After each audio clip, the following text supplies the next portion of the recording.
এই বাড়িতে কাজ করতেছি, আপনি কি কোনোদিন দেখতেন যে আমি কোনোদিন চুরি করছি? মা, ও ঠিকই বলেছে, ও কোনোদিন কোনো কিছু চুরি করেনি। শুধু শুধু তুমি ওর নামে মিথ্যে অপবাদ দিচ্ছ। তোমাদের এই যাত্রাপালা বন্ধ করো। তোমার মা সামান্য কাঁঠাল নিয়ে যে কাহিনী শুরু করেছে না, আমার কি মনে হয় জানো, যাত্রাপালায় এত কাহিনী নেই।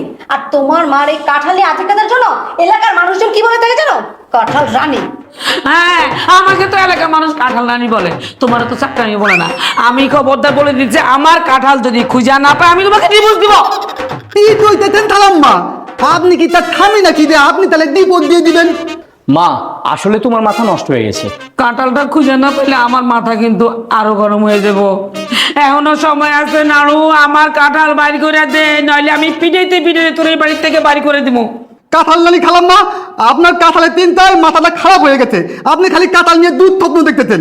আপনি চলেন, কাঁঠাল কোন জায়গা আছে আমি আপনাকে দেখাই দিতেছি। চলেন ভাইয়াল ভাবি, আপনারা আছেন আছেন আমার সাথে। দেখা